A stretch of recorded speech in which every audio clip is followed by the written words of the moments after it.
নমস্কাৰ আপোনালোক সকলোকে পুনৰবাৰ মোৰ চেনেললৈ স্বাগতম জনাইছোঁ আজি কেইটামান অতি গুৰুত্বপূৰ্ণ কোৱেশ্যন আৰু এনসাৰ লৈ আহিছোঁ প্ৰিভিয়াছ ইয়াৰ কোৱেশ্যন পেপাৰৰ পৰা গতিকে পলম নকৰি আজিৰ ভিডিঅ'টো আৰম্ভ কৰোঁ প্ৰথম কোৱেশ্যনটোত দিয়া আছে হু ৰট প্ৰাইড এণ্ড প্ৰিজুডিচখন কোনে লিখিছিল সুধিছে অপশ্যন দিয়া আছে option A Jane Austen option B Barbara Cartland option C Agatha Christie option D Virginia Woolf আমি যদি ইয়াৰ ভিতৰত যদি আমি চাবলৈ যাওঁ অপশ্যন এটো কাৰেক্ট হ'ব জেন অষ্টিন প্ৰাইড এণ্ড প্ৰিজুডিচখন জেন অষ্টিনে লিখিছিল গতিকে ইয়াৰ ভিতৰত কাৰেক্ট এনচাৰটো হ'ব অপশ্যন এটো জেন অষ্টিন আমি যদি ইয়াতে দিয়া অপশ্যন বিটোৰ ওপৰত যদি আমি আলোচনা কৰিবলৈ যাওঁ বাৰাবাৰা কাৰ্টিলেন ৰোমান্স উপন্যাস লিখাৰ বাবে পৰিচিত এগৰাকী বিখ্যাত প্ৰচুৰ লেখিকা বাৰাবাৰা কাৰ্টিলেন হৈছে ৰোমান্স উপন্যাস লিখাৰ বাবে পৰিচিত এগৰাকী বিখ্যাত প্ৰচুৰ লেখিকা নেক্সট যদি আমি অপশ্যন চিটোৰ ওপৰত যদি চাবলৈ যাওঁ আগাথা ক্ৰিষ্টি হৈছে সৰ্বকালৰ সৰ্বাধিক বিক্ৰী হোৱা ৰহস্য লেখিকা তেওঁ পয়েৰট আৰু মিছ মাৰ্পলৰ উপন্যাসৰ বাবে বিখ্যাত আছিল অতি গুৰুত্বপূৰ্ণ আমি যদি নেক্সট ভাৰ্জিনিয়া উল্ফ অপশ্যন যদি ডিটোৰ ওপৰত আমি চাবলৈ যাওঁ ভাৰ্জিনিয়া উল্ফ আধুনিকতাবাদী সাহিত্যৰ এগৰাকী পথ প্ৰদৰ্শক আছিল মিছেছ ডেলৱে আৰু টু দ্য লাইট হাউচৰ দৰে উপন্যাসৰ বাবে ভাৰ্জিনিয়া উল্ফ পৰিচিত আছিল আমি নেক্সট কুৱেশ্যনটো লৈ আহিছোঁ নেক্সট কুৱেশ্যনটোত দিয়া আছে which present region of India did king Lalitaditya অথবা Muktapida have his empire in বৰ্তমান ভাৰতবৰ্ষৰ কোন অঞ্চলত ৰজা ললিতাদিত্য বা মুক্তপিডাৰ সাম্ৰাজ্য আছিল সুধিছে আমি অপশ্যনকেইটা যদি চাওঁ অপশ্যন এ দি আছে উত্তৰ পূব ভাৰত অপশ্যন বি দি আছে কাশ্মীৰ অঞ্চল অপশ্যন চি দি আছে কচ্ছ অঞ্চল আৰু অপশ্যন ডি দি আছে দাক্ষিণাত্য অঞ্চল ইয়াৰ ভিতৰত কাৰেক্ট এনচাৰটো হ'ব অপশ্যন বি টু কাশ্মীৰ অঞ্চল option B is the correct answer আমি নেক্সট কুৱেশ্যন লৈ আহিছোঁ নেক্সট কুৱেশ্যনত দিয়া আছে Sagar Dekhisa a collection of Assamese poem was written by Sagar Dekhisa নামৰ অসমীয়া কবিতা সংগ্ৰহটো কোনে লিখা সুধিছে অপশ্যন দি আছে option A Debakanta Barua option B Nabakanta Barua option C Banikanta Kakati option D Rajanikanta Bordoloi আমি যদি ইয়াৰ ভিতৰত চাবলৈ যাওঁ ইয়াৰ ভিতৰত অপশ্যন এটো শুদ্ধ হ'ব দেৱকান্ত বৰুৱা সাগৰ দেখিছা নামৰ অসমীয়া কবিতাটো দেৱকান্ত বৰুৱাই লিখিছিল আমি যদি ইয়াতে দিয়া নেক্সট অপশ্যনকেইটাৰ ওপৰত যদি আমি চমুকৈ অলপ আলোচনা কৰিবলৈ যাওঁ অপশ্যন চিটোৰ ওপৰত যদি আমি চাবলৈ যাওঁ বাণীকান্ত কাকতিদেৱৰ ওপৰত বাণীকান্ত কাকতি অসমীয়া ভাষাৰ এজন বিশিষ্ট ভাষাবিদ সাহিত্য সমালোচক আৰু পণ্ডিত আছিল তেওঁ ৰোমান্টিক কবিতা সংকলনৰ পৰিৱৰ্তে তেওঁৰ গুৰুত্বপূৰ্ণ ভাষিক গ্ৰন্থ অসমীয়া ইয়াৰ গঠন আৰু বিকাশৰ বাবে তেওঁ অতি শ্ৰদ্ধা লাভ কৰিছিল আমি যদি নেক্সট অপশ্যন বিটোৰ ওপৰত যদি আমি চমুকৈ চাবলৈ যাওঁ নৱকান্ত বৰুৱা আছিল দেৱকান্ত বৰুৱাৰ কনিষ্ঠ ভাতৃ হে অৰণ্য হে মহানগৰ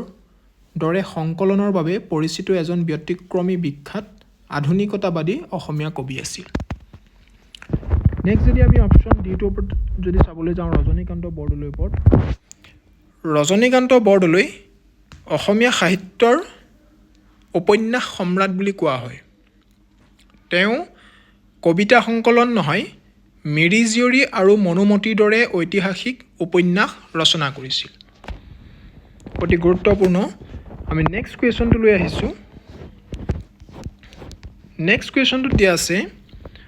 which country controls the সুৱেজ canal আমি যদি ইয়াত চাবলৈ যাওঁ অপশ্যন কি দিয়া আছে অপশ্যন এ দিয়া আছে তুৰস্ক অপশ্যন ই তুৰস্ক option B Israel option C Egypt আৰু অপশ্যন ডি ফ্ৰান্স ইয়াৰ ভিতৰত কাৰেক্ট এনচাৰটো হ'ব option C2 Egypt is the correct answer Egypt controls the Suez Canal যিয়ে সুৱেজ খাল কৰ্তৃপক্ষ বা SCA ৰ জৰিয়তে এই সুৱেজ খালটো পৰিচালনা আৰু ৰক্ষণাবেক্ষণ কৰে আমি ইয়াৰ পাছৰ প্ৰশ্নটো লৈ আহিছোঁ পাছৰ কুৱেশ্যনটোত দিয়া আছে which of the following is not a non-metallic mineral তলত দিয়া কোনটো অধাতব খনিজ পদাৰ্থ নহয় সুধিছে অপশ্যন কি দিয়া আছে অপশ্যন এ দিয়া আছে চিলিকা দিয়া আছে অপশ্যন বি চুনশিল দিয়া আছে অপশ্যন চি বক্সাইট দিয়া আছে অপশ্যন ডি ডলমাইট দিয়া আছে আমি যদি ইয়াৰ ভিতৰত চাবলৈ যাওঁ অপশ্যন চিটো কাৰেক্ট হ'ব bauxite is the correct answer তলত দিয়াৰ ভিতৰত বক্সাইট অধাতব খনিজ পদাৰ্থ নহয় it is a metallic mineral আমি যদি নেক্সট অপশ্যন কেইটাৰ ওপৰত যদি চমুকৈ আলোচনা কৰিবলৈ যাওঁ চিলিকাৰ ওপৰত অপশ্যন এ চিলিকাৰ ওপৰত যদি আমি চমুকৈ চাবলৈ যাওঁ চিলিকা হৈছে সিলিকন ডাই অক্সাইডৰ দ্বাৰা গঠিত অধাতব খনিজ পদাৰ্থ ইয়াক আমি জেনেৰেলি গ্লাছ আৰু সিৰামিক তৈয়াৰ কৰাত ব্যৱহাৰ কৰা হয় নেক্সট যদি আমি অপশ্যন বি টোৰ ওপৰত যদি চমুকৈ চাবলৈ যাওঁ চুনশিলৰ ওপৰত চুনশিল হৈছে কেলছিয়াম কাৰ্বনেটৰ দ্বাৰা নিৰ্মিত অধাতব খনিজ পদাৰ্থ আৰু আমি ইয়াক কনষ্ট্ৰাকশ্যন এগ্ৰিকালচাৰ আৰু চিমেণ্ট উৎপাদন কৰাত ব্যৱহাৰ কৰোঁ নেক্সট যদি আমি অপশ্যন ডি ওপৰত যদি চমুকৈ অলপ চাবলৈ যাওঁ ডলমাইটৰ ওপৰত ডলোমাইট এইটো কেলছিয়াম মেগনেছিয়াম কাৰ্বনেট তেৰে গঠিত অধাতব খনিজ পদাৰ্থ কেলছিয়াম মেগনেছিয়াম কাৰ্বনেট CO3 ৰে গঠিত অধাতব খনিজ পদাৰ্থ ইয়াক বেছিভাগে নিৰ্মাণ সামগ্ৰী হিচাপে কৃষি ক্ষেত্ৰত আৰু তীখা নিৰ্মাণত ফ্লাক্স হিচাপে ব্যৱহাৰ কৰা হয় আমি ইয়াৰ পাছৰ প্ৰশ্নটো লৈ আহিছোঁ পাছৰ কুৱেশ্যনটোত দিয়া আছে Siachen in Ladakh is an example of লাডাখৰ চিয়াচেন তলত দিয়া কোনটোৰ এটা উদাহৰণ সুধিছে অপশ্যন এ দিয়া আছে শীতল মৰুভূমি অপশ্যন বি দিয়া আছে হিমবাহ অপশ্যন চি দিয়া আছে মালভূমি অপশ্যন ডি দিয়া আছে তুষাৰাবৃত পাহাৰ ইয়াৰ ভিতৰত কাৰেক্ট এনচাৰটো হ'ব অপশ্যন বি টু হিমবাহ আমি যদি চমুকৈ ইয়াৰ ওপৰত অলপ চাবলৈ যাওঁ Siachen glacier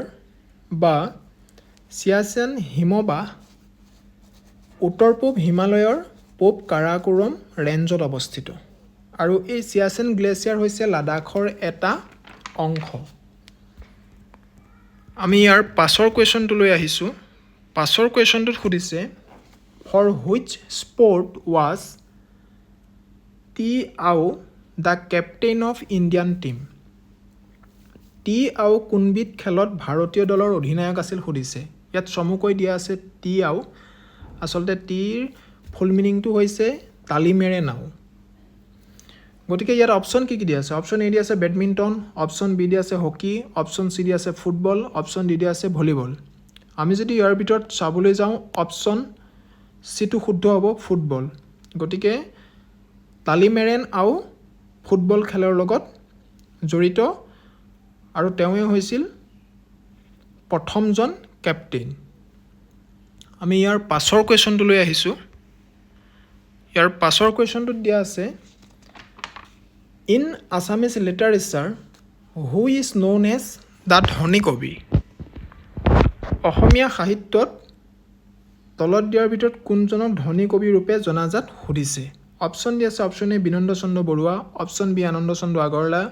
option C Mahendranath Deka Phukan option D Mofizuddin Ahmed Hazarika আমি যদি ইয়াৰ ভিতৰত চাবলৈ যাওঁ অপশ্যন এটো কাৰেক্ট হ'ব Binanda Chandra Barua Binanda Chandra Barua is the correct answer আমি যদি চমুকৈ অপশ্যন বিটোৰ ওপৰত যদি চাবলৈ যাওঁ আনন্দ চন্দ্ৰ আগৰৱালা দেৱৰ ওপৰত আনন্দ চন্দ্ৰ আগৰৱালা বিশেষকৈ তেওঁক ভাঙনি কোঁৱৰ কবি বুলি জনা যায় ভাঙনি কোঁৱৰ কবি আৰু অপশ্যন চি মহেন্দ্ৰনাথ ডেকা ফুকন তেওঁৰ পেন নেমটো হৈছে মনাই বৈৰাগী বুলি তেওঁক জনা যায় আৰু যদি আমি যদি ডিটোৰ ওপৰত যদি চাবলৈ যাওঁ মফিজুদ্দিন আহমদ হাজৰিকাৰ ওপৰত মফিজুদ্দিন আহমেদ হাজৰিকাক জ্ঞান মালিনীৰ কবি বুলি জনা যায় গতিকে আজিৰ ভিডিঅ'টোত ইমানখিনি আছিলে যদি মোৰ ভিডিঅ'টো ভাল লাগিছে লাইক কৰিব কমেণ্ট কৰিব আৰু লগতে ছাবস্ক্ৰাইব কৰিবলৈ নাপাহৰিব যদি মোৰ আগৰ ভিডিঅ'সমূহ চোৱা নাই তেন্তে ডেছক্ৰিপশ্যন বক্সত লিংক দিয়া আছে অনুগ্ৰহ কৰি মোৰ ভিডিঅ'সমূহ চাই ল'ব ধন্যবাদ